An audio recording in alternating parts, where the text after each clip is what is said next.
Amen. Isang magandang umaga po sa ating lahat. Good morning! Batiin po natin yung mga katabi natin. Good morning! Ayan. God bless you! Ayan. At nais po natin i-welcome yung ating... Handa na po ba? O yung mga bata 3 taon pataas. Sama po kayo kay Ate Kay. Ayan. Si Ate Kay po ang magtuturo sa inyo ngayon. Mga batang 3 taon pataas. Ayan. At nais po natin i-welcome sa ating pong iglesia si Ma'am Carmelita. Welcome po, Ma'am. Si Ma'am Carmelita po ay retired teacher na lola ni Janelle. Ayan. Taga Riverside din po siya. Doon siya natuloy. At si Ate Ellen naman, hindi na po siya bisita. Dati na po siya dito. Welcome po. Ayan. At nawa po mamaya ang lahat ng mga nanay ay magsibalik.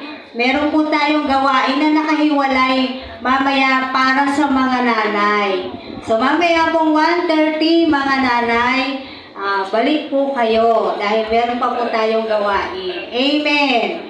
Amen. Happy Mother's Day po sa lahat ng mga nanay. Amen. Nagbatian na ba kayo? Mga nanay, ayan, nasa harapan nyo, nasa likuran nyo. Happy Mother's Day. Ayan. Amen. Tayo po ay manalangin na. Hallelujah. Kung handa na po ang lahat, manalangin na po tayo. Purihin ka, Panginoong Jesus, sa umaga na to, nagpapasalamat kami, Panginoong Diyos, sa panibagong buhay, panibagong lakas, na ipinagkaloob mo po sa amin. Salamat po sa panibagong araw. Salamat po sa magandang panahon. Salamat po sa hangin hanggang mamaya, Panginoon. Tunay nga, Panginoon, napakaraming bagay na dapat namin ipagpasalamat sa iyo, O Diyos. Tunay nga, Panginoon, na makapangyarihan kang Diyos. Ang lahat ng bagay ay kaya mong gawin.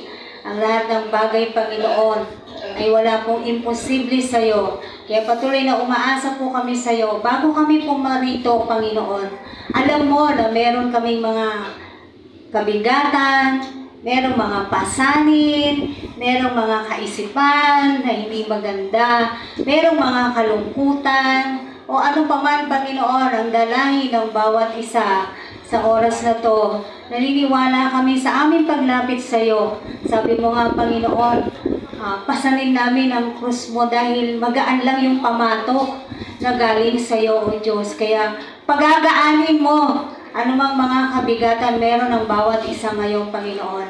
At patuloy yung kagalakan ay pagkakaloob mo po at kapayapaan ng aming mga puso ay patuloy mong ipinagkakaloob. Nawa, O Diyos, sa lahat ng mga ginagawa namin, in all the things that we do, katulad ng sinasabi sa unang Corinto 10, Panginoon, may we give you glory, Panginoon.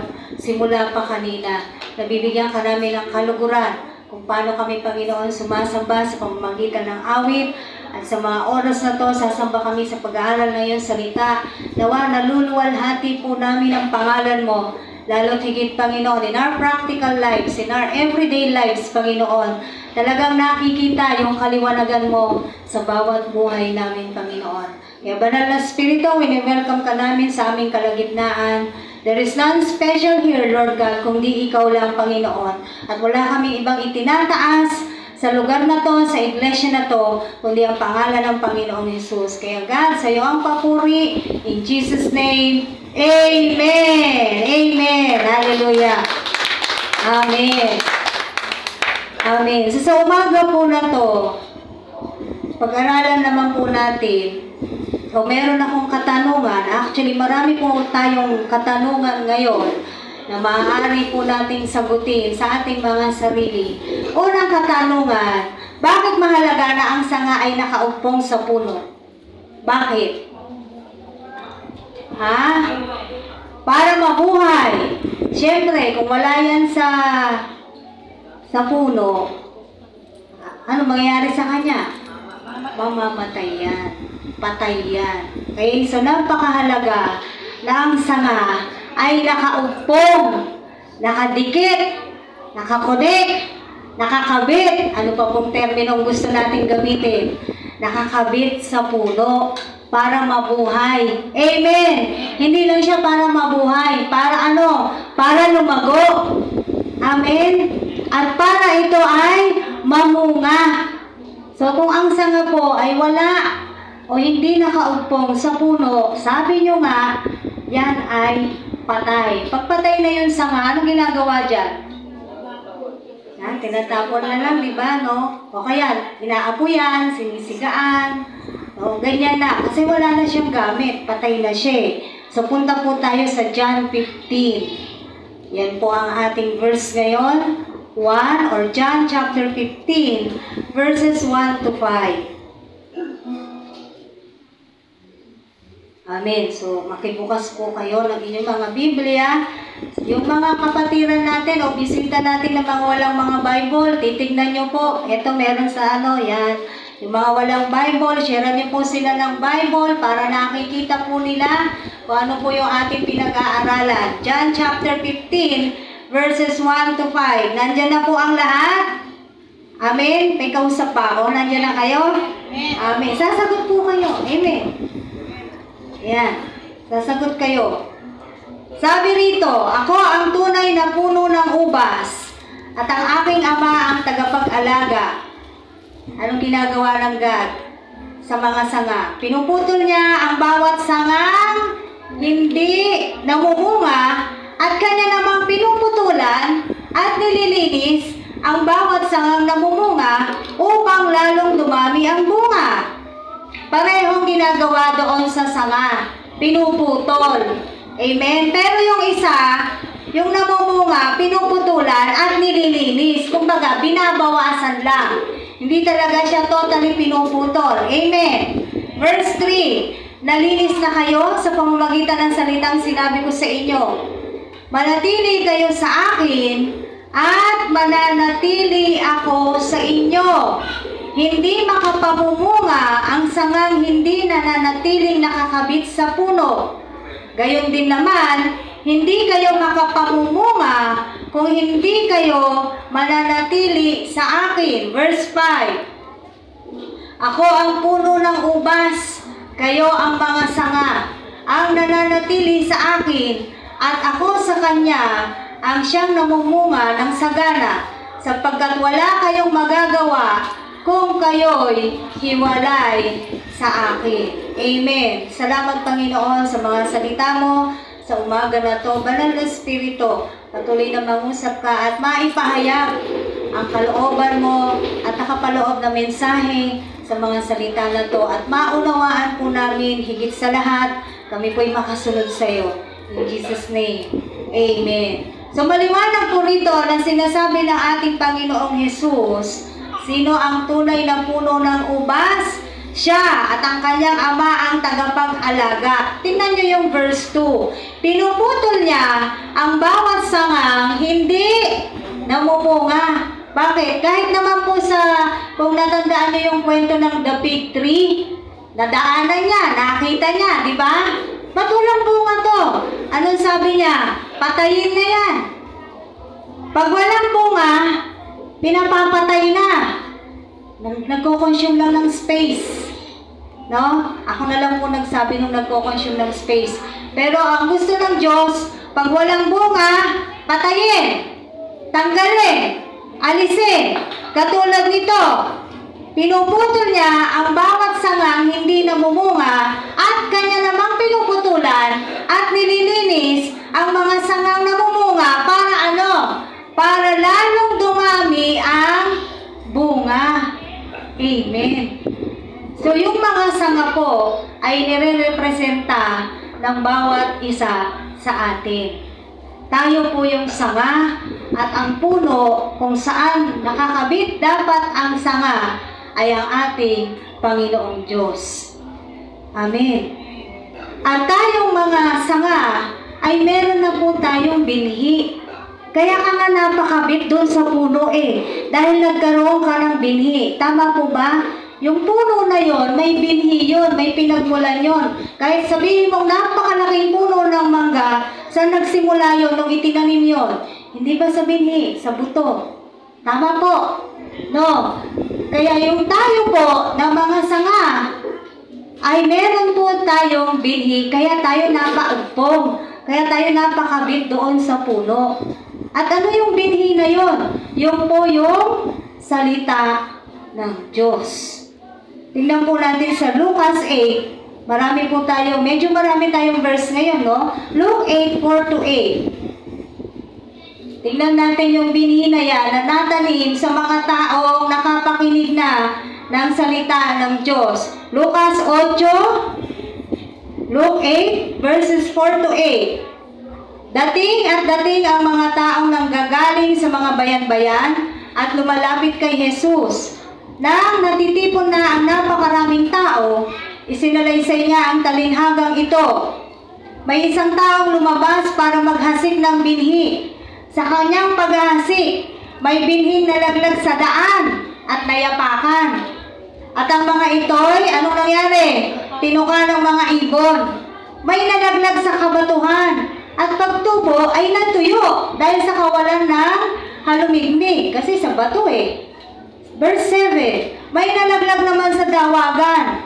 Lumago. Alin ang lumago? Hindi yung binhi, yung dawag. At ininis ang mga binhing tumubo. Ang iba'y nalaglag sa matabang lupa.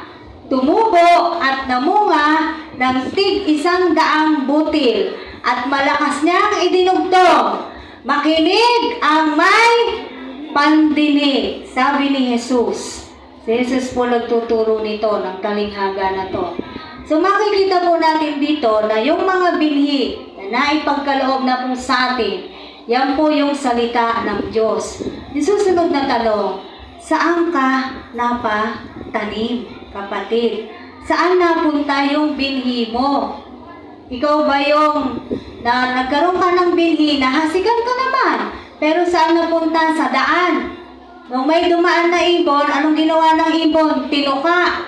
So, nasa na yung binhi? Wala na. Amen? No? O ikaw yung napunta sa, o nalaglag sa kabatuhan na binhi. Tumubo naman, pero dahil yun ay bato, hindi siya nagtagal. Wala naman pong mabubuhay na halaman. Kahit literal na halaman yung pag-uusapan natin, walang mabubuhay na halaman sa kabatuhan. Amen! O yung mga plantita at plantito dyan, alam ko, naiintindihan nyo ako. No? May nalaglag sa dawagan. Ano yung dawag? Yung maraming, parang mga matinik, no? O, may mga nalaglag doon. Ang nangyari, lumago yung dawag. Kaya natabunan yung binhi mo. Pero may nalaglag naman daw sa matabang lupa. Yung lahat ng nalaglagan ng binhi na to, kung papansinin po natin, yung iisa lang na binhi, na kung saan siya natanim, isa lang ang nagkaroon ng magandang bunga. At yun yung binhi na nalaglag doon sa matabang lupa. Kaya ang susunod kong tanong, saan na itanim yung binhi nyo? Kayo lang po ang makakasagot niyan. Amen!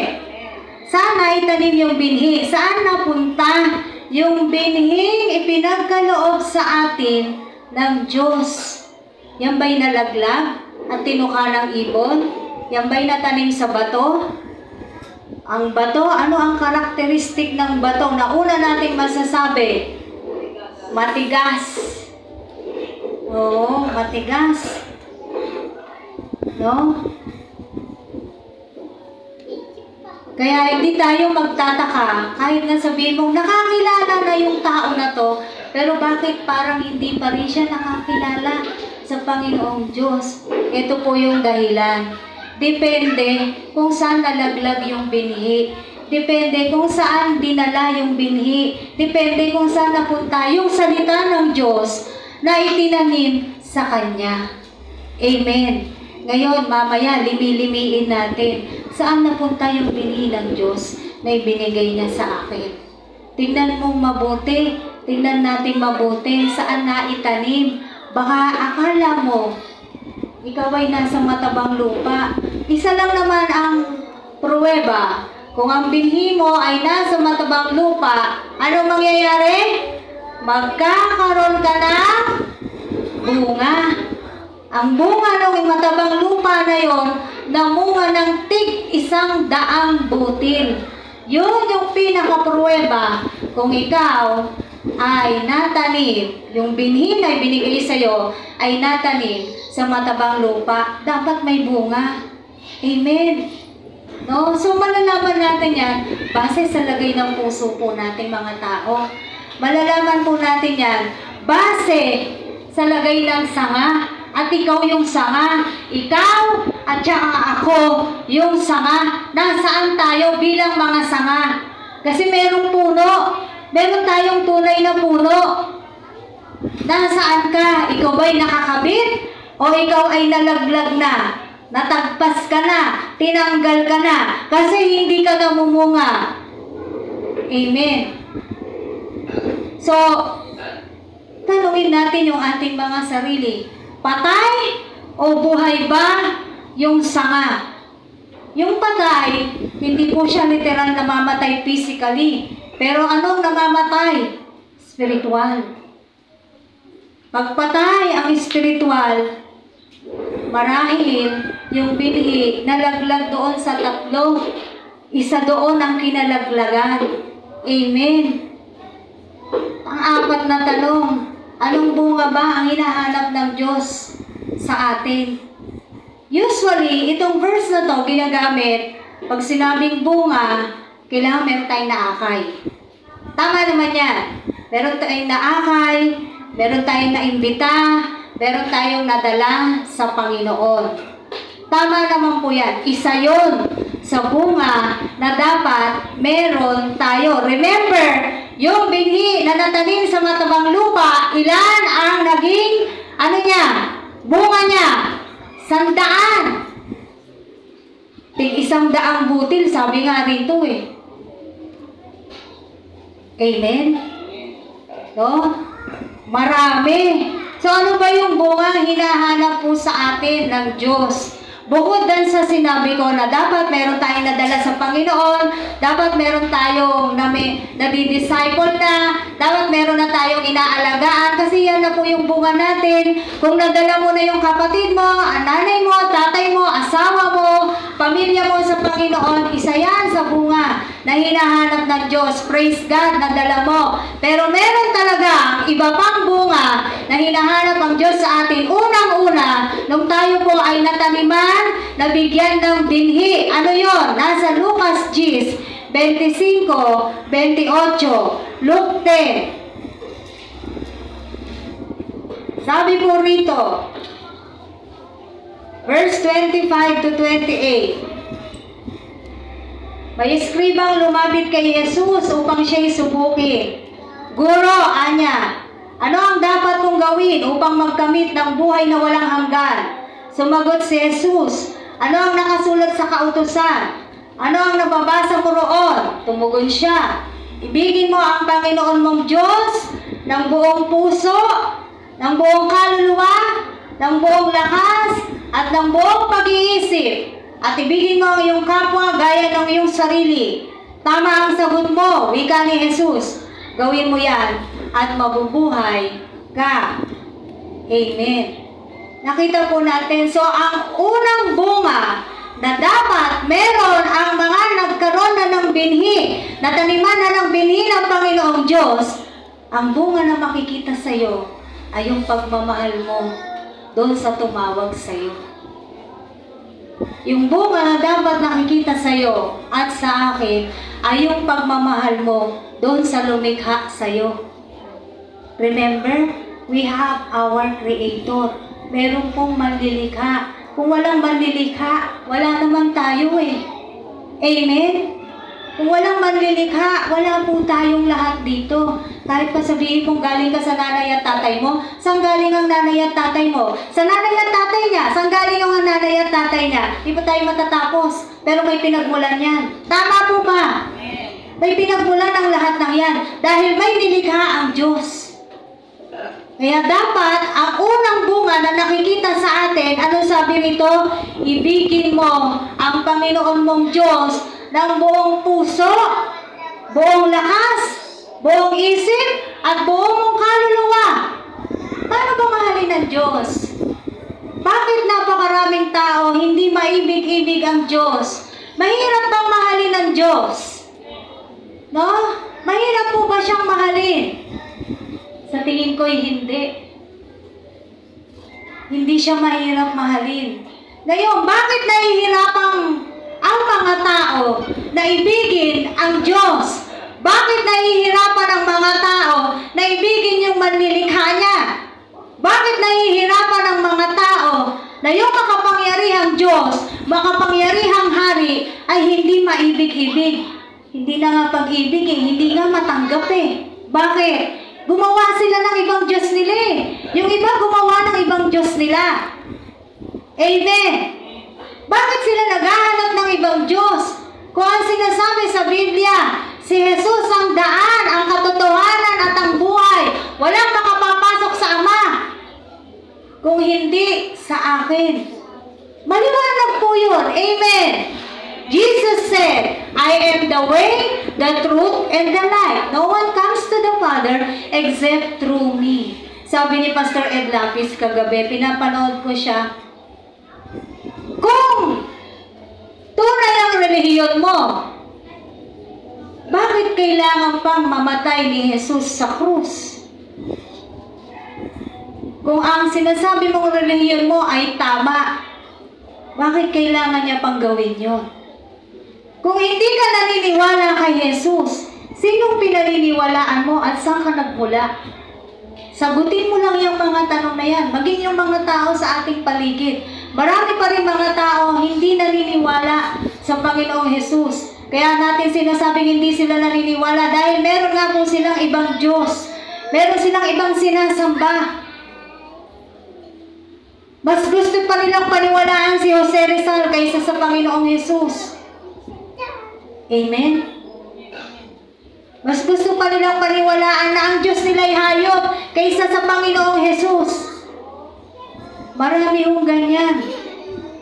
Merong mga relihiyon na sinasabi si Jesus ay tao lamang. Si Jesus ay propeta lamang. Hindi siya Diyos. Ano kayang klaseng Biblia yung hawak po nila? Bakit hindi nila nakita sa Biblia na si Jesus ay Diyos? Ano ho? Amen. Ngayon, balik tayo sa tanong. Paano ba mahalin ang Diyos? Palagi kong sinasabi, pag usapang love, marunong tayong lahat magmahal. Tama? Amen po ba? Amen. Mga nanay, mahal niyo ba yung mga anak niyo? Amen. Amen. Siyempre naman. Minsan nga, hindi oo yung sagot Ang sagot, siyempre naman, mahal na mahal. Tama ba? Amen. O, pangalawang tanong, mga nanay, mahal niyo ba yung mga asawa niyo? Amen. Oh, ba't di na kayo sumagot? Uy, sagot kayo. Arlene, sagot ka ba? Amen. Biro lang po, mahal yan. Mahal. Tama? Mahal. Ibig kong sabihin, kung ngayon hindi mo na siya mahal, noon na mahal mo siya. Tama po ba? Amen. So, meron pa rin naging involved na pag-ibig. So, paano ba yung pagmamahal? Paano ba yung pagmamahal na pinag-uusapan po natin dito? Pagmahal mo, you're going to spend time and give time to the one you love. Amen. Kaya nga yung mga babae nagtatampo wala ka ng oras sa akin. Buti pa yung manok, nahihimas mo. Pero ako, di ba? Naririnig natin yan. Oh, actually, hindi na manok yung hinihimas ngayon. Yung cellphone mo, buti pa yung cellphone mo. Palagi mong hawak. Pero yung kamay ko, hindi mo na mahawakan. Hindi na tayo nag-uusap. Why? Di ba? Ganun ang pagmamahal. Uukulan mo siya ng oras. Binibigyan mo talaga, actually, binibigyan mo talaga siya ng oras. Kasi mahal mo Hindi pwedeng hindi mo yung bibigyan ng oras kasi mahal mo.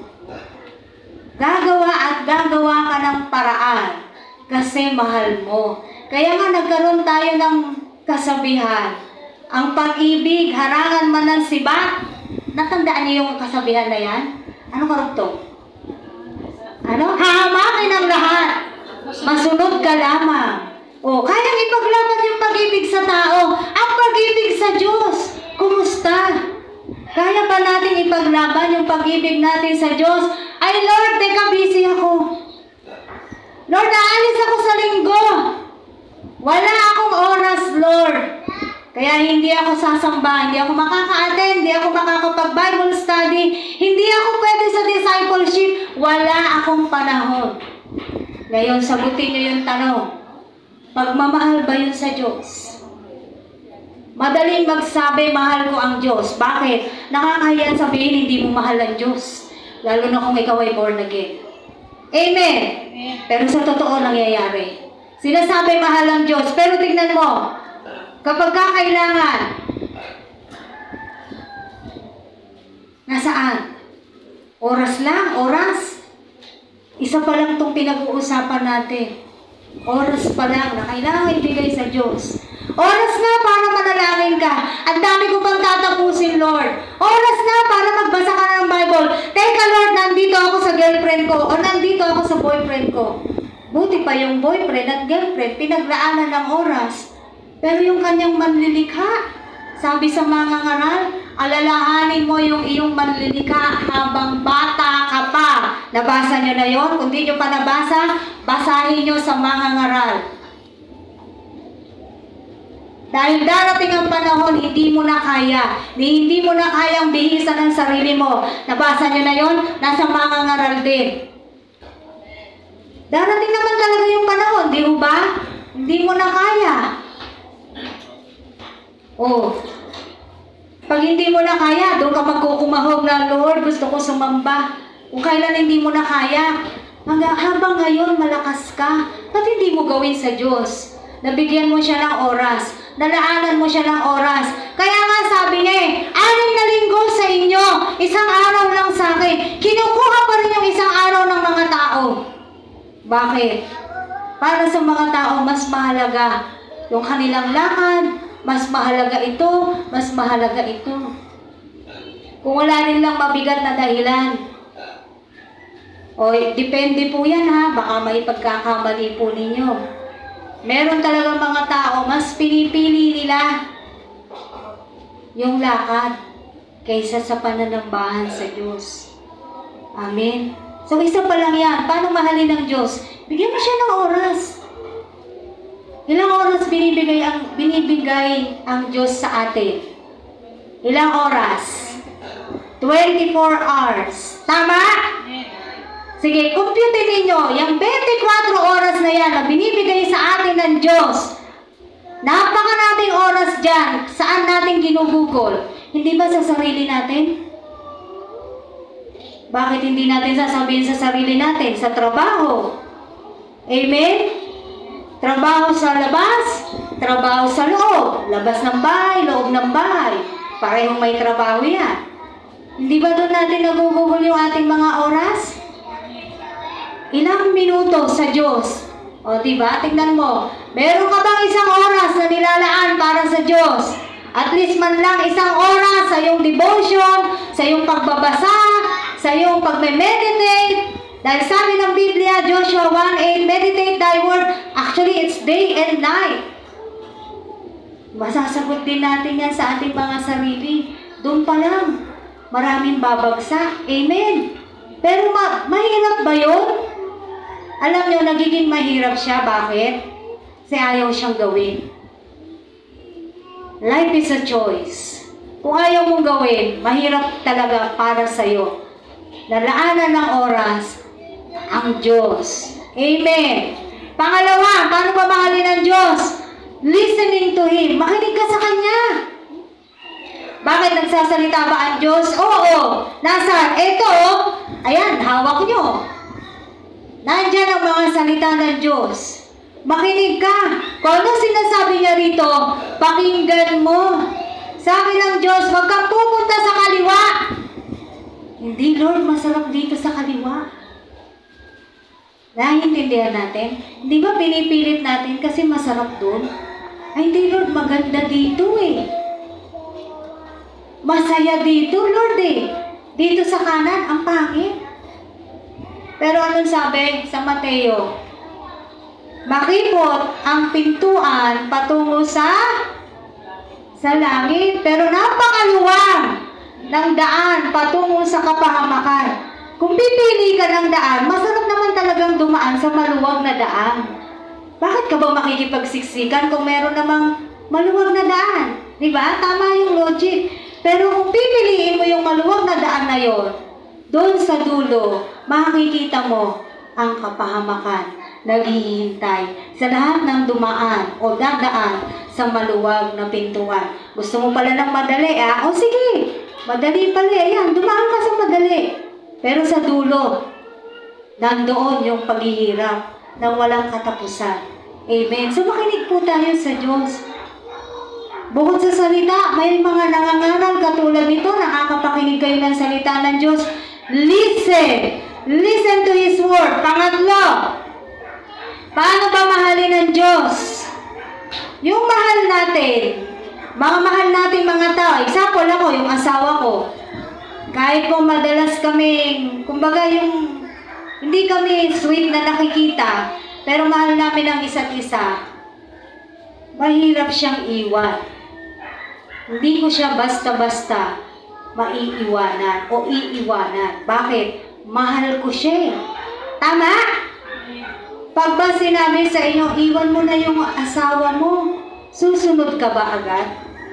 Diba hindi? Bakit? Mahal mo Mahal na mahal mo Kaya nga yung iba kahit binubugbog na, iba nandun pa rin sila sa piling ng lalaki. Bakit? Sa kanilang pagmamahal. No? Ay sa mga anak, pag may nagsabi sa'yo, iwan mo na yung anak mo, hindi mo gagawin yan. Bakit? Mahal mo yung anak mo kahit na yung anak mo ay hindi masyadong mabait. Bakit? Anak mo yan Hindi madaling gawin na iwan kapag pag mahal mo. Amen? Nakita po ninyo, pag tunay mong mahal ng Diyos, hindi mo siya basta-basta i-give up. Hindi mo siya basta-basta iiwan ng ganung kadali lang, na para ka lang nagtapon ng laruan sa basurahan. Tapos na tayo, Lord. Hindi ganon. Yung tunay na pagmamahal, hindi mo yan basta-basta iiwanan. Amen. Kasi nasa puso mo yung pag-ibig mo sa Kanya. Yun ay kung tunay nga yung pagmamahal mo. Pero kung hindi naman talaga mahal ang Diyos, napakadali na iwan. Iwan ang lahat. Napakadaling iwanan ang lahat. Iwan mo yung ministry mo, iwan mo yung spiritual family mo. Bakit? Why? You don't care? Amen? Wala kang pagmamahal talaga. Kasi madali sa'yo na iwan ang lahat ng bagay. Kaya kung mahal mo ang Diyos, hindi mo siya iiwanan. Anong sabi ng pinag-aaralan nating verse? Kung mananatili kayo sa akin, mananatili ako sa inyo. Maliwanag po yan. Kaya sino umaalis kung pakiramdam mo wala ang Diyos sa'yo? Ikaw. Kasi hindi ka nanatili sa Kanya. Maliwanag. Pang-apat, paano ba mahalin ang Diyos? Madaling sumunod sa Diyos pag mahal mo ang Diyos. Uulitin ko na naman, halimbawa ng pagmamahal sa tao. Dahil mahal mo ang magulang mo, isang utos ng magulang mo, dahil mahal mo sila, sumusunod ka na agad. Amen! Amen. Mahal mo yung nag-utos sa'yo Mahal mo yung nagsabi sa'yo Kaya sumusunod ka. Kumbaga, hindi na question yun. Yung kung ano man yung commandment ng God sa atin, hindi mo na yung kukwestiyonin. Na, Lord, ang hirap naman ang pinapagawa mo. Wala nang ganun sa puso mo. Bakit? Mahal mo ang Diyos Panginoon, nahihirapan po ako. Pero dahil mahal kita, susunod ako. Ano ba yung kinanta ng Miyerkules? Mga pag-uusig o kamatayan man, hindi ako matatakot. Ano sabi niya? Susunod pa rin ako sa iyo, Panginoon. No? Yun ang tunay na pagmamahal. Yes, hindi po madali ang buhay ng mga Kristiyano. Hindi madali ang magkaroon ng ministeryo. Itong mga nararanasan nating hirap dito sa lupa, may pangako naman ng Diyos dyan eh. Manatili ka lang tapat hanggang wakas. Ikaw ay maliligtas. Ako ay maliligtas. Tayo ay maliligtas kung mananatili tayong tapat sa Kanya hanggang wakas. So lahat ng ito magagawa po natin kung nakakabit tayo sa puno. Tandaan po natin yan. Ano bang bunga ang hinahanap sa atin ng Diyos? So una yun ibigin natin yung Diyos ng buo po, walang kahati. Buong puso, buong isip, buong kaluluwa, at buong mong lakas. Amen! Kaya ka binibigyan ng Diyos araw-araw ng lakas para gamitin mo yan sa Kanya. Bukod sa pagtatrabaho mo, gamitin mo yung lakas mo para sa manlilikha mo. Dahil pag kinuha yan ng manlilikha mo, wala ka namang magagawa. Wala tayong magagawa. Mapipigilan ba natin yon? Pag ginusto niya na, hindi ba hindi? Amen po ba? Amen. Magkaroon po tayo ng banal na pagkatakot sa ating Diyos. Galatians 5. Ito yung susunod na bunga na dapat meron po ang mga nakaugpo sa tunay na puno ng ubas. Galatians chapter 5 verses 22 to 26. Ito, memorize na to ng marami. Pero ang tanong, meron ba nito? O hanggang sa ulado lang? Galatians 5, 22 to 26. Bilang ikaw ay sangang nakakabit sa puno, dapat meron ka ng bunga na to. Subalit, ang bunga ng Espiritu ay pag-ibig, kagalakan, kapayapaan, katyagaan, kabaitan, kabutihan, katapatan, kahinahunan at pagpipigil sa sarili. Walang utos laban sa ganitong mga bagay. At pinatay na ng mga nakipag-isa kay Kristo Jesus ang likas nilang pagkatao kasama ang alin? Kasama ang masasamang pita nito. Ang Espiritu ang nagbibigay buhay sa atin, kaya ito rin ang dapat maghari sa ating buhay. Huwag tayong maging palalo, palaaway, at mainggitin. Amen. Ito pa ang isang bunga na meron dapat ang lahat ng may binhina ng Diyos na nakaupong ang iyong sanga sa tunay na puno, bunga ng banal na Espiritu. Ito po yun. Amen.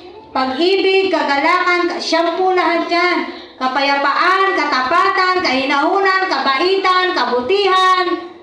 Hindi ako magiging mabait kasi hindi siya mabait sa akin. Hindi ba ganyan tayong mga tao?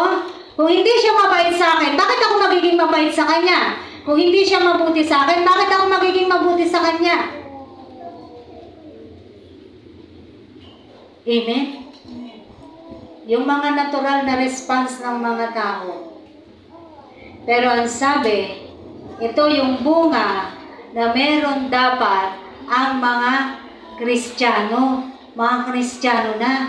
The fruit of the Holy Spirit. Meron nawawala for some reasons. No? For some reasons, meron pong nawawala itong mga bunga ng banal na Espiritu. Naniniwala ako, gusto naman nating lahat itong mga bunga na to. Amen. Gusto naman nating lahat. Amen po ba? Naniniwala ako dyan. Kaya lang minsan, for some reasons nga, nalalaglag itong mga bunga na to. Ngayon kapag nalaglag, anong dapat natin gawin? Pulutin mo agad. Although sinasabi natin, we are not perfect. Pero ang sabi ng Bible, be holy for I am holy. Because of the Holy Spirit that is within us, magagawa po natin. Amen. No? Dahil hindi naman nga ikaw yung gagawa eh. Kung susundin mo, kaya nga sabi rito eh. No? Ang sabi po rito, ang Espiritu ang nagbibigay buhay sa atin, kaya ito ang dapat maghari sa ating mga buhay. Kaya hindi siya nakakapamunga ng ganito dahil hindi ang Espiritu Santo ang naghahari sa buhay ng isang Kristiyano. Kaya sinasabi sinasabi, mahirap yan. Magkaroon ka ng pag-ibig, kagalakan, lahat yan, mahirap yan. Bakit? Hindi hinahayaan ng banal na Espiritu na kumilos sa kanyang buhay kahit siya ay mananampalataya na. Yun. Kaya sinasabi, wala itong mga bunga na to. Mahirap makamtan lahat yan. Mahirap magawa lahat yan. Talagang mahirap. Kasi hindi pinagsusumikapang gawin. Amen po ba? Pansinin niyo, kapag mahirap ang isang bagay, anong response ng tao? Usually, hirap nito, iiwan na lang, di na gagawin. Mahirap eh. Tama? Sa exam, ang hirap ng tanong sa number 10. Anong ginagawa ng estudyante? Skip na lang. O kaya kung may choices, bahala na. Huhulaan na lang. Tama? O, naging estudyante ako, ginawa ko yun. No? Kasi mahirap eh. Kung hindi mo siya iiwan, bahala na kung ano na lang magawa mo. Kasi mahirap. Ganon din sa ating pamumuhay. Kung hindi natin pinag-ahari ang banal na Espiritu sa ating buhay, sasabihin mo talaga, mahirap. Bakit? Kasi hindi yung Espiritu Santo yung kumikilos sa'yo, kaya ka nahihirapan. Pero once na yung banal na Espiritu yung kumikilos sa'yo, hindi ka mahihirapan kasi hindi nga ikaw yung gagawa. Dahil sinunod mo yung gusto ng banal na Espiritu, kaya hindi ka mahihirapan kasi hindi nga ikaw yun. Not by might, nor by my power, but by the Spirit of God. No. Tigilan na po natin yung kakasabing mahirap maging perfecto, mahirap maging banal. Kung ganun pala, dapat hindi na sinulat ng Diyos yan dito sa Biblia. Sinabi naman, we are sanctified because of the blood of Jesus Christ and not because of our own work. Kung talagang sa ating sarili, wala talaga, hindi talaga tayo papasa kahit anong gawin natin. Pero meron nga siyang binigay sa atin eh. Meron nga siyang iniwan sa atin bago siya bumalik sa langit. May pinangako siya at yun yung banal na Espiritu kasi alam niya mahirap. Kaya ang gagawa, yung banal na Espiritu na nananahan sana sa atin. Hindi siya magiging mahirap kung hinahayaan natin maghari ang banal na Espiritu sa ating mga buhay, katulad ng sinasabi rito sa Galatians na ating pong binasa.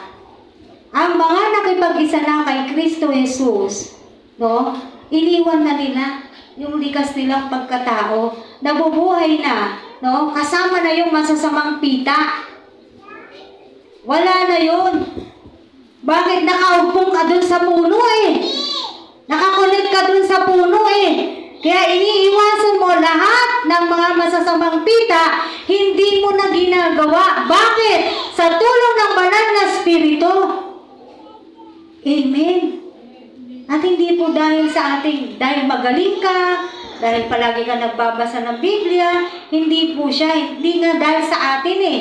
Hindi dahil sa ating lakas, hindi dahil sa ating karunungan. Hayaan lang po natin ang banal na Espiritu ang siyang kumilos, maghari sa ating mga buhay. And then this fruit, itong mga bunga na to na sinasabi, kaya. For example, kagalakan. Yan. Kung ikaw ay sanga na nakaumpong sa tunay na puno ng ubas, yung kagalakan hindi mawawala sa iyo. Kahit pa dumadanas ka ng sandamakmak na problema, dagok sa buhay. Sino bang walang problema rito? Taas nyo ang kamay nyo. Sino walang problema? Hindi ba lahat naman may problema? Kaya huwag mong iisipin na ikaw ay kawawang-kawawa. Baka hindi mo alam, mas meron pang mabigat ang problema kaysa sa'yo. Na akala mo ikaw na yung pinakakawawa, ikaw yung hindi na pinapansin ng Diyos, pero ang totoo, ikaw yung hindi pumapansin sa Diyos. Huwag mong iisipin yan, kapatid. Kung mananatili ka sa Kanya, mananatili sa iyo ang Diyos. Ulit-ulitin natin yung ating main verse sa John chapter 15 verses 1 to 5. No? Yung kagalakan, kahit na sandamakmak yung problema mo, kahit na minsan umiiyak ka na, hindi ba nakukuha mo pa rin tumawa, ngumiti? Bakit? At peace ka eh. Normal naman yung umiyak. Normal naman yung makaramdam ka ng dahil marami kang problema. Normal naman yun na minsan malungkot ka. Pero somehow, kinukomfort tayo ng banal na Espiritu ng Diyos. Binibigyan niya tayo ng Espiritu ng kagalakan at Espiritu ng kapayapaan. Kaya nakukuha mo pa rin tumawa. Nakukuha mo pa rin makipagbatian. Nakukuha mo pa rin umiti. Nakukuha mo pa rin makipagkwentuhan. Bakit? Kasi alam mo, tapat ang nangako sa'yo. Kasi alam mo, nakaupong ka doon sa puno. At yung puno, hindi ka niya pababayaan. Amen po ba? No? Kaya masaya ka pa rin. Masaya ka pa rin naglilingkod sa Kanya. Kahit na nagdudugo ang puso mo. Kahit umiiyak ang kaisipan mo. Pero sige ka pa rin sa paglilingkod sa Diyos. Masaya mo pa rin ginagawa ang lahat ng ito. Bakit? Kasi nakaumpong ka. Nakaumpong ka dun sa puno. Amen. Wala ni isa dito ang walang problema. Ngayon, kapag magtatanungan tayo rito, tayo, Chris, anong problema mo? Ikaw, Marian, ikaw, Joy, isa-isahin natin, mauubos sa oras natin.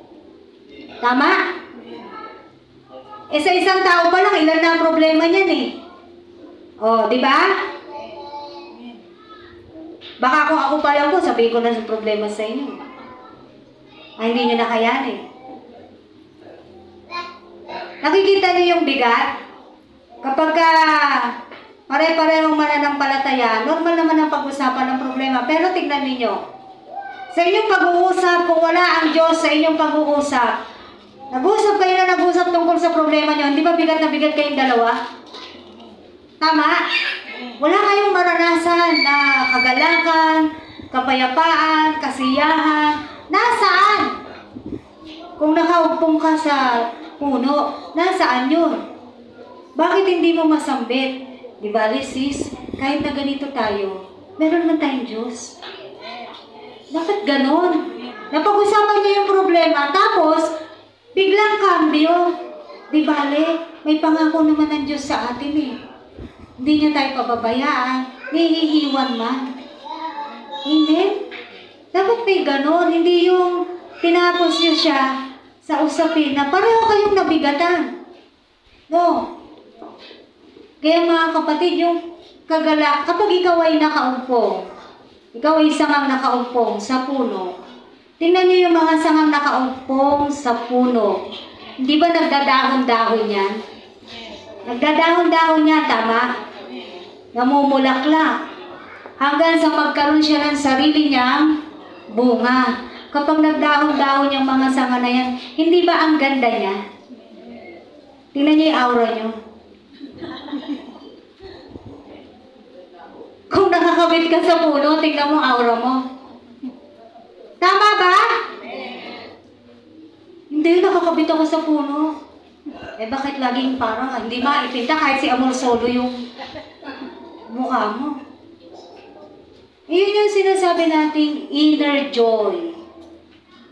Yung kagalakan nandito, nasa loob. Kahit pa ano pa yung idugtong nyo dun sa kahit na meron akong Diyos. Kaya yung sanga na yon na nakaupong dun sa puno, kahit pa minsan naaarawan din siya, minsan naman nauulanan din siya, minsan hinahampas-hampas din naman, di ba no? Hinahampas-hampas din naman yung mga sanga na yan. Lalo na kung may bunga na yan na silang nakikita, o yung mga bata hahampasin, di ba masakit yun? No? Di ba sinabing nararamdaman ng puno, pero yung as an illustration, nararanasan natin lahat yon. Pero dahil nakakabit ka dun sa puno, nagpapatuloy yung pagkakaroon mo ng sarili mong dahon, sarili mong bulaklak, hanggang sa magkaroon ka rin ng sarili mong bunga. Eh di ba ang ganda mo, Ang ganda mong sanga, kapatid. Kapag ka gano'n, na nakaumpong ka talaga sa puno. Sabi mo sa katabi mo, ang ganda mo pala sanga. Sana sanga ka na lang, joke. Hindi po, hindi, diba? Nakita po natin ito, no? Na kahit po tayong lahat ay problemado dito. Nagpapatuloy ang buhay natin. Bakit? Alam natin meron tayong Diyos. Magkano problema nyo? Yan na lang ang tanong kasi karamihan naman pera yung problema eh. Magkano problema nyo? Magsabi kayo ng halaga. 5,000. Nahihiya sila.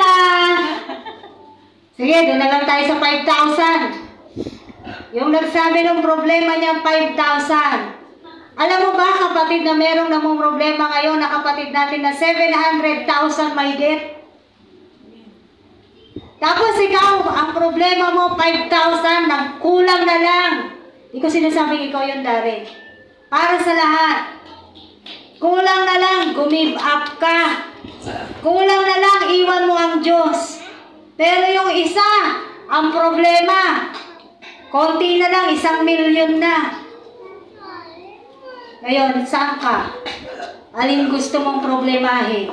Yung 5,000 o yung mahigit 700,000? Pili kayo. O, di ba? Kaya huwag mong iisipin na kawawa naman ako. Ang bigat-bigat ng problema ko. Hindi mo alam, somewhere, yung mga kapatid mo sa pananampalataya, napakabigat ng problema nila. Kaya kung ano yung pinoproblema natin ngayon, baka napakaliit lang. Sa totoo, baka napakaliit lang yan. Pero ikaw, bigat na bigat ka na. Ang punto natin dito, hindi ko po sinasabing hindi nyo isipin. Normal nga lahat tayo may problema. Ang pinupunto ko po dito,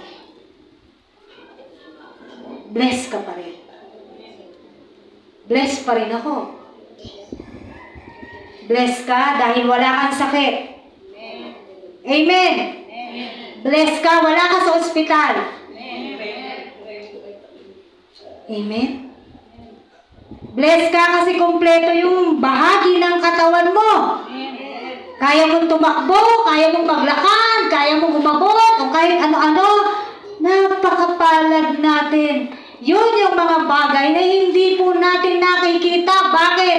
Nakasentro, nakapokus ang pag-iisip sa kung ano yung problema. Hindi mo na naiisip ano yung mga pagpapala na binibigay sa iyo ng Diyos. Remember, God is giving a blessing, even a blessing that you cannot see. Kahit hindi mo nakikita, maraming pagpapala binibigay sa iyo ang Diyos. Araw-araw. Araw-araw naligtas ka. Ikaw ay nagbabiyahe papunta sa trabaho. Hindi po ba pagpapala yan? Napakadami mga kapatid. Kung mag-iisa-isa tayo uli dito, baka abutan na tayo ng Mother's Day activity natin. Pero bakit hindi natin yan naiisip? There's no, ano yun, ungrateful sa Creator.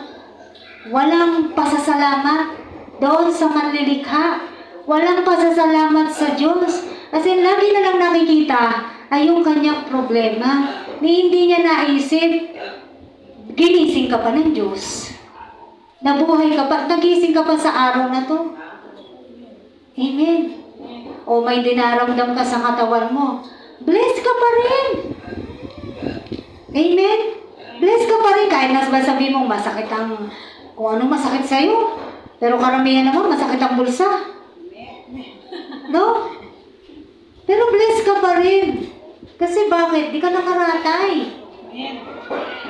Mga kapatid, there are a lot of blessings na binibigay ang Diyos sa atin araw-araw. Tignan nyo lang. Huwag kayong bulag. Huwag tayong bulag. Huwag lang laging nakikita yung nalulunod sa'yo. Tignan mo rin yung umaabot sa'yo. Habang nalulunod ka. Huwag one-sided. Tingnan mo yung ibang side. Kasi inaabot ka ng Diyos. Minsan, ang tao, inaabot ng Diyos, ayaw namang magpaabot ng tao. Dahil kaya ko to. Okay na ako, sis. Salamat, kaya ko to. Kung kaya mo, nasa church ka. Amen. Tama? Amen. Kasi hindi mo, sabi mo, kaya mo eh. Kaya mo sinasabing kaya mo. Kasi meron kang Diyos. Actually, siya yung may kaya.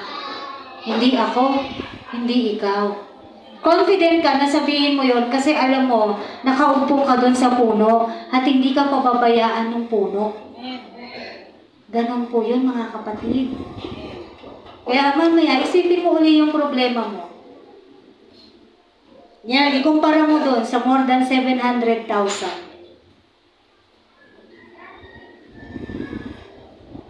Hindi kaya kung ikaw yung nandun sa kalagayan nila, baka maloka ka na. Lalo na kung wala ka namang ipiprendang gamit, lupa, bahay. Nakuha niyo yung punto ko. Kung wala ka naman talagang ano na gano'n, saan ka ba ng Diyos mo kukuhanin yung 700,000 mahigit? Kaya blessed ka. Blessed tayo. Huwag mo iisipin hindi ka pinagpapala ng Diyos. Amen. Bilang yung mga disciples na ni Kristo, mga alagad, mga tagapaglingkod na ni Kristo, sikapin po natin tayo ay connected o nananatili doon sa puno.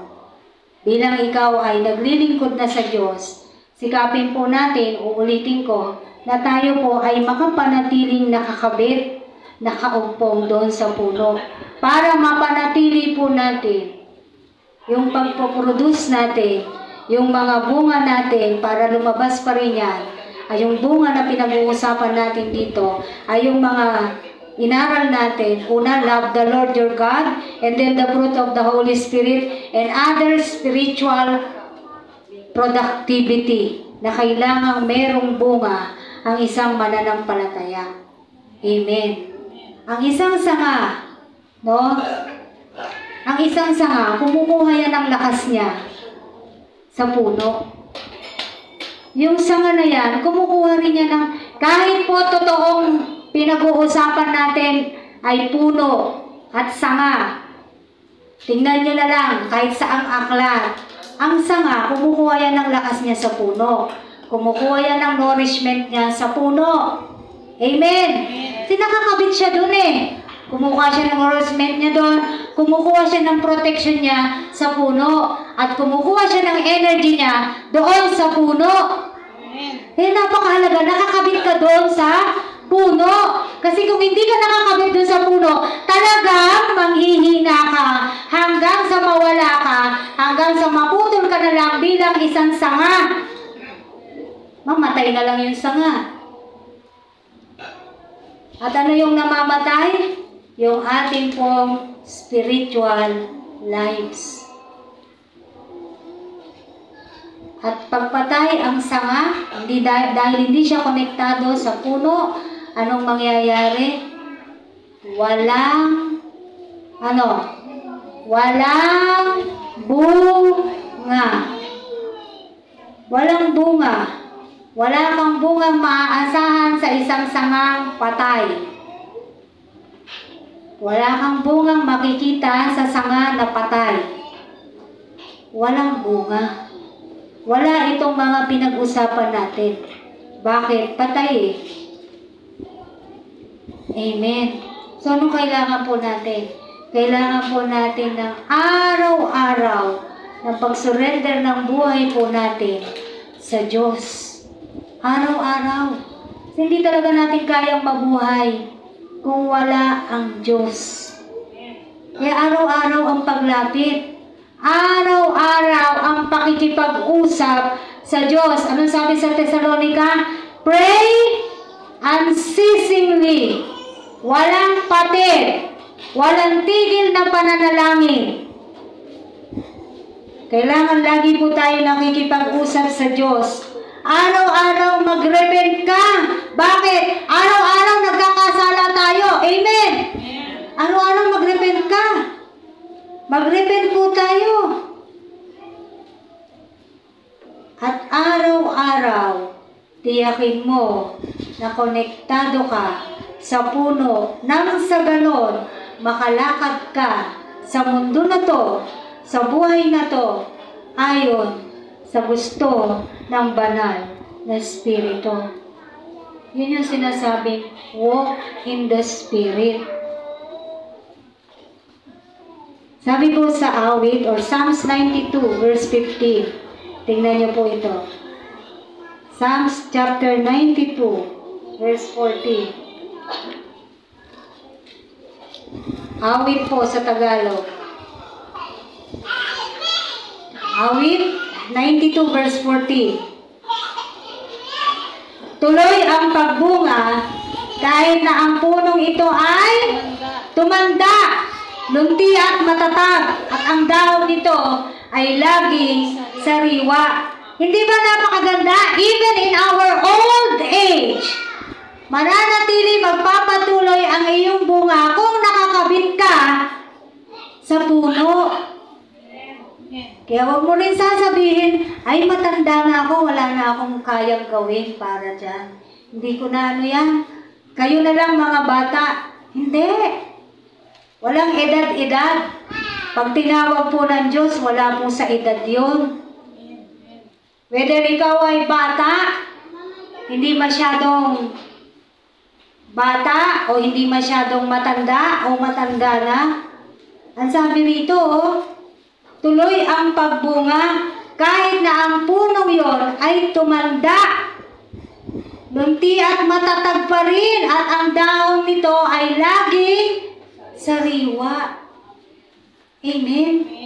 So mga kapatid, hindi rin dahilan yung edad para hindi ka na lumapit sa Diyos, hindi ka na sumamba sa Diyos, hindi ka na maglingkod sa Diyos. Sa iba pong mga church, yung choir nila ay, sa iba kasi tawag nila choir, no? Yung choir nila, mga senior citizen. Oh. Ano? Kasi nga wala naman po sa edad yan eh. Amen. Amen. Kaya kahit na yung edad mo ay nandun na sa senior age, senior level, sabi ba ng Diyos, pag senior na, hindi na magagamit, hindi na tama, hindi po. Hindi na magmi-minister. Sabi ba yun sa Bible? Hindi, di ba? As a matter of fact, kabaliktaran. Kahit matanda na, kahit tumanda na, basta nananatili sa puno, magpapatuloy yung pamumunga ng sanga na yon. At mananatili siyang sariwa sa harapan ng Diyos. Yun maganda doon. Isaiah 40 verse 31. Magkalapit lang po yan. Isaiah chapter 40 verse 31, sabi rito, ngunit ang nagtitiwala kay Yahweh ay magpapanibagong sigla. Ang lakas nila'y matutulan sa walang pagod na pakpak ng agila. Sila'y tatakbo ng tatakbo, ngunit di manghihina. Lalakad ng lalakad, ngunit hindi mapapagod. Nakita po natin to. Kung tayo po ay nakaupong sa puno, tama, tatakbo ka, lalakad. Pero anong sabi rito? Yung sigla, binibigyan palagi ng Panginoon, nagpapanibagong sigla. Kasi binibigay ng Diyos yung lakas. Sinusustain ni God yung lakas mo. Kaya patuloy kang nakakagawa ng mga bagay ayon sa kalooban ng Diyos.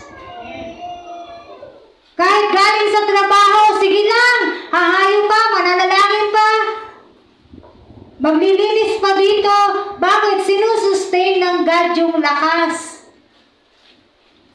Kaya nga sabi dyan sa Isaiah 40 verse 31, basta nakaumpong ka doon sa puno. Galatians 6:9-10. Galatia chapter 6. Last verse na po natin to. Galatians 6 verses 9-10. Kaya huwag tayong magsawa sa paggawa ng mabuti pagdating ng takdang panahon. tayo'y mag-aani kung hindi tayo magsasawa. Samantalahin natin ang lahat ng pagkakataon sa paggawa ng mabuti sa ating kapwa, lalo na sa mga kapatid sa pananampalataya. Remember, doon sa Lucas kanina na binasa natin, na bunga na dapat meron po tayo, unang kautusan, the great commandment is to love the Lord our God with all our heart, with all our soul, with all our mind, and with all our strength. Ano sumunod doon? Love thy neighbor as you love yourself. Gaya ng nakasulat dito sa Galatians 6:9-10. Huwag magsasawang gumawa ng mabuti, lalo na sa kapatid sa pananampalataya. That's how we love our neighbor. Amen. Kaya mga kapatid, stay connected with the tree. Stay connected and live. Manatili po tayo nakaupo at mabuhay po tayo dahil ang ating pong buhay ay nandoon sa puno. Amen. Gusto mo bang manatiling laging sariwa? Huwag mong hayaan na mamatay ka bilang sanga. Nawa ay meron kayong napagmuni-muni sa mga pinag-aralan po natin ngayon kung anong klaseng bunga ang dapat na meron ang isang mananampalataya. Karapat-dapat lang na sambahin ang manlilikha. Karapat-dapat lang na pasalamatan po natin ang ating manlilikha. Yung buhay na to binigay sa atin para sa Kanya. Amen. Para sa Kanya. Pero di ba nagagamit natin para sa ating mga sarili? Pero wag natin kakalimutan na ang buhay natin na to ay para sa Kanya. Ang purpose mo, bakit ka nabubuhay? Bakit ako nabubuhay? Ay para sa Kanya. Ang lahat ng ito ay nilikha niya, ginawa niya para sa Kanya. Walang para sa iyo o walang para sa akin. Sa ikaluluwalhati mo at ikaluluwalhati ko, hindi. Para sa Kanyang kaluwalhatian. Kaya nga sabi sa 1 Corinthians 10:31, whether you eat or drink or whatever you do, do it all for the glory of God. Lahat ng ginagawa mo, lahat ng ginagawa ko, para sa kaluwalhatian ng Diyos. Huwag po natin kakalimutan. Yan. Meron tayong Diyos. Meron tayong Diyos na dapat sinasamba. Meron tayong Diyos na dapat pinaglalaanan natin ang oras.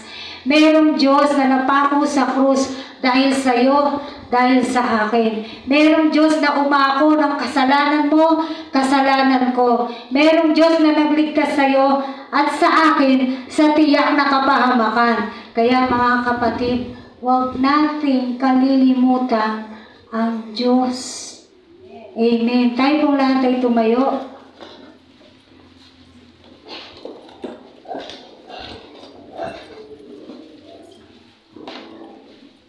Sino po nakakaalam nung kantang He is Lord? Yung lumang kanta na He is Lord. Mangyari po na samahan niyo ako dito. Sinasabi ng kanta na to, siya ay Diyos. Amen.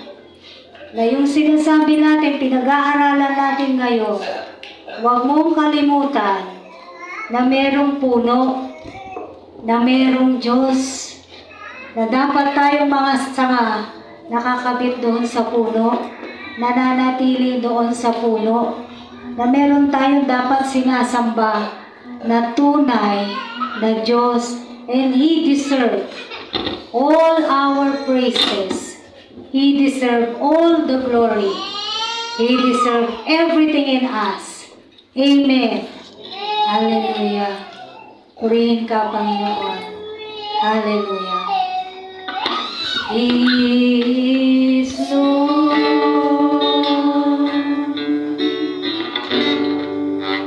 He is Lord. He has risen from the dead.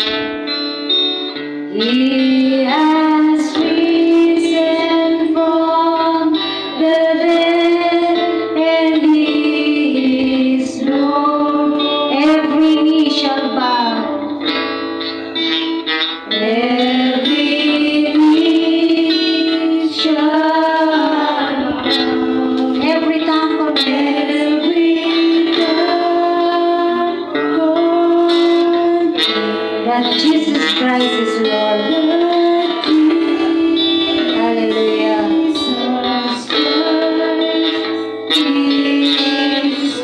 Sabihin natin, Lord, tunay na Diyos si Jesus, mga kapatid. Hallelujah. Sambahin natin ang ating Diyos.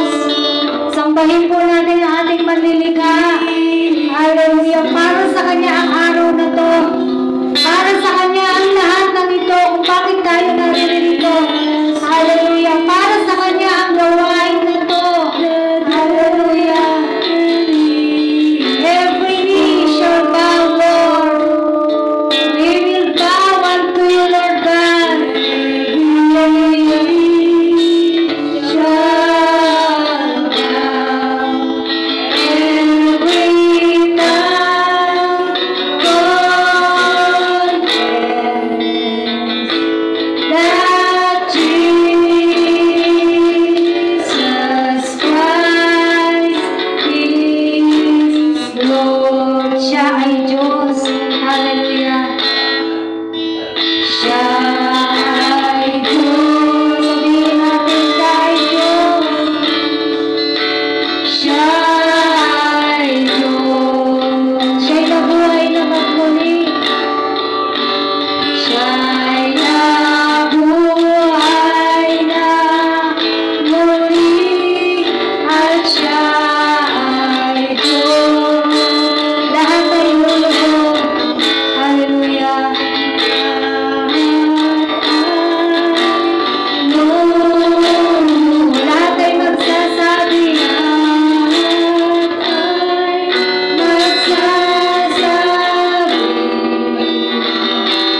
binabawi ka, nire-reject ka, tinatanggihan ka, Panginoon. Darating ang oras, sila yung unang Panginoon, maniniklood, naghihingi ng awa sa iyo, God. Kaya salamat. Salamat, Panginoon, sa ganitong mga aral at pagkakataon na hindi namin hihintayin yung panahon na yon, na kung saan, kung dumating man yung panahon na yon, O God, hindi na kami makasama sa mga ganong uri ng tao. Nakikilalanin ka lang, Diyos, kasi eto na, nakikita na nila yung katotohanan. Kami, Panginoon, nananampalataya sa iyo. Kahit wala pa kaming nakikita, hindi ka namin nakikita, O Diyos, nananampalataya kami sa iyo, Panginoon. Ang hiling namin, O God, panatilihin mo po kami, Panginoon, na tapat sa iyo. Panatilihin mo kaming matatag, Panginoon. Panatilihin mo kaming malakas sa kabila ng dagok ng buhay na nararanasan ng bawat isa sa amin, O Diyos. Panatilihin mo kami, Panginoon, na nakaupo sa iyo, na nakakabit sa iyo, Panginoon. Huwag mo, Panginoon, kaming pababayaan na mawala o mamatay. Mamatay kami, Panginoon, spiritually, Lord God. Lord, tulungan mo kami na palaging nakadikit dapat sa iyo, God. Tulungan mo kami, Panginoon, na laging mag-desire na sa kabila ng aming mga nararanasan, sa kabila ng mga kapaguran, nire-renew mo ang lahat ng ito. Sinusustain mo ang lakas at ang mga pagod na nawawala sa amin. Muli mo itong binabago, pinagkakaloob mo, as in panibagong lakas, panibagong buhay, Panginoon, ang ibinibigay mo po sa amin, O God. Hallelujah. Purihin ka, O Diyos. Purihin ka, Panginoon. Bigyan mo rin ang bawat isa ng desire na magpatuloy. Magpatuloy na sambahin ka sa Espiritu at katotohanan, Panginoon. Magpatuloy na lumuhod sa iyo, O God, at hindi na namin hintayin yung katotohanan na kailangan makita ka muna namin sa langit na bumababa. Hindi na namin hihintayin yon, Panginoon. Dahil alam namin darating ang araw na yan. Whether we like it or not, Lord, mangyayari yan. Nadarating ka. O Diyos, sa iyong pagdating, bago ka pa man dumating, datnan mo kami na nakahanda sa iyo. Datnan mo ang bawat isa sa amin, Panginoon, na nakakabit, nakaupo sa iyo. Datnan mo kami na patuloy na nananampalataya sa iyo, naniniwala sa iyo, at sumasamba sa iyo, Panginoon Diyos. Salamat po ng marami, Panginoon, sa iyong mga katuruan. Salamat, Banal na Espiritu. Napakalaki ng papel mo sa aming mga buhay. Dangan nga lamang minsan hindi ka namin pinahihintulutan na maghari sa aming mga buhay. Patawarin mo kami, Banal na Espiritu. Dalangin namin simula sa araw na to, matuto kami na ikaw yung paghariin namin sa aming mga buhay. Para ang lahat ng mga bunga na ninanais mo, O Diyos, makaya namin at makita mo po yan sa amin. Hallelujah. Salamat, Panginoon. Whatever we do, Lord God, in everything that we do, we give you glory. In Jesus' name we pray. Amen.